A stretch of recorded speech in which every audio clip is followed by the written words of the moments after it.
दोस्तों, भारत माता की जय, वंदे मातरम। હું મુકેશ વિશ્વકર્મા પંચાલ આપની વચ્ચે આપણી ચેનલ આપણે કંઈક નવું કરીઓમાં દરરોજ નવા મુદ્દા સાથે આવવાનું, જે જાણકારી જરૂરી છે.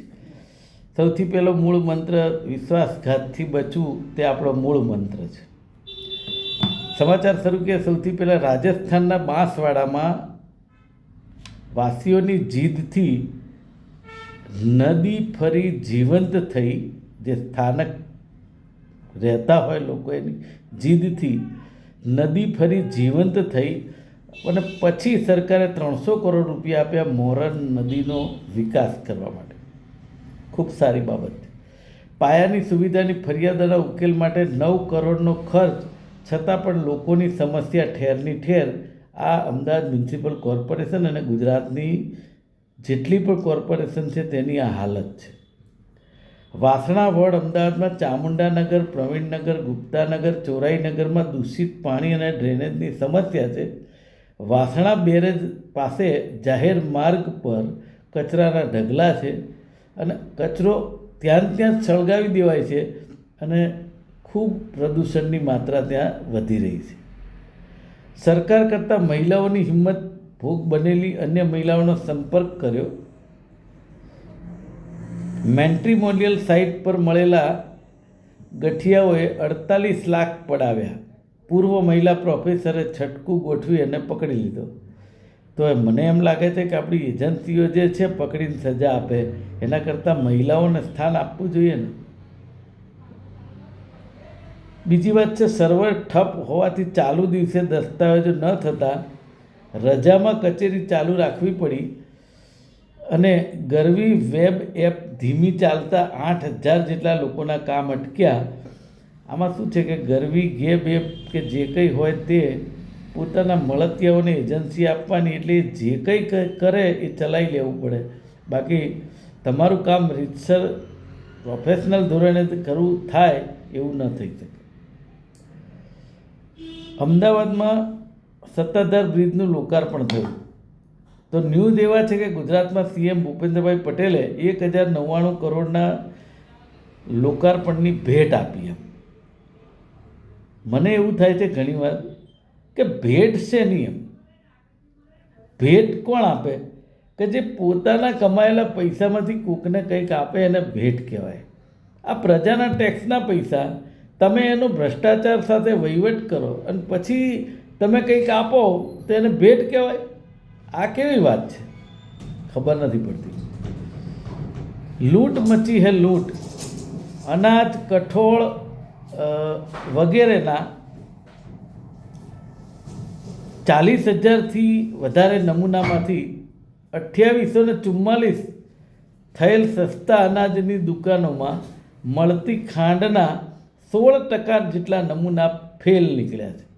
હવે ખાંડ લોકો ખાઈ ગયા હશે, કઠોળ લોકો ખાઈ ગયા હશે અને હવે આ નમૂના ફેલ થયા. હવે આનો જવાબદાર કોણ?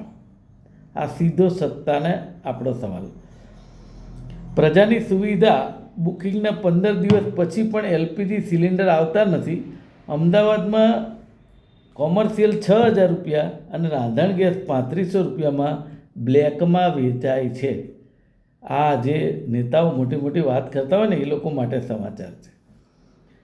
હવે પેટ્રોલ ડીઝલની ક્યાંક અછત થવા માંડી ગુજરાતમાં કે આપણા દેશમાં.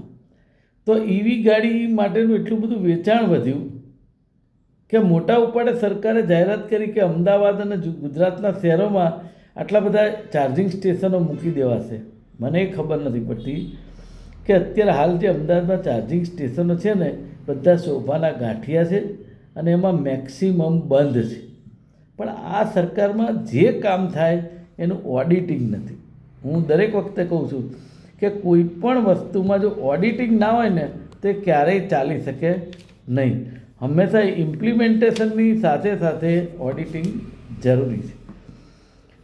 ઉનાળાના વેકેશનના હજી 2 સપ્તાહ બાકી છે, પણ અમદાવાદથી ઉત્તર ભારતની ટ્રેનોમાં 100થી વધુનું વેઇટિંગ છે. ભારે ઘસારાને પગલે એક્સ્ટ્રા ટ્રેનની સંખ્યામાં હજુ વધારો કરવો પડે એવું મને લાગે છે, નહીંતર લક્ઝરીને ટ્રેનવાળા લૂંટ મચાવશે ફરીથી. અમદાવાદની 18 બેન્કોમાંથી લાખોની નકલી ચલણી નોટો પકડાઈ. એટીએમના કેશ ડિપોઝિટ મશીનથી નકલી નોટો ઘુસાડવાનું ષડયંત્ર, ખાનગી નેશનલાઇઝ બેન્કોમાં 500, 200 અને 100 અને 50ના દરની 1659 બનાવટી નકલી નોટો આવી. હવે નકલી નોટો એવી કે ભેદ પારખવામાં મુશ્કેલ છે.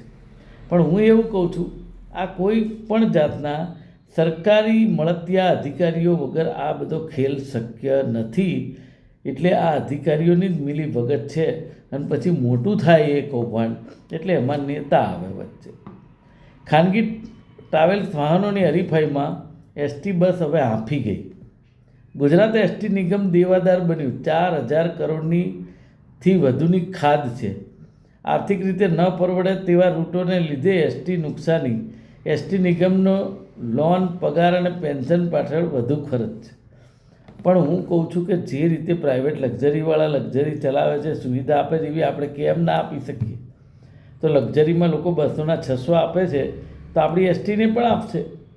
પણ આપણે જ મૃતપાય જાતે કરી છે અને પ્રાઇવેટ લોકોને કમાવા માટે રસ્તો ખોલી આપે છે. એટલા માટેની આ વાત છે. જો સરકાર આમાં ધ્યાન આપે ને દરેકે દરેક નિગમમાં, તો પહેલાં દરેક નિગમ નફો કરતા, પછી એક ટેલિકોમ હોય કે બીજા કોઈ પણ મોટા નિગમ, બધા નફો કરતા હતા. આજે તમે જુઓ ટેલિકોમ વિભાગની શું હાલત છે. આજે બસ આટલું જ. આપનો ખૂબ ખૂબ આભાર.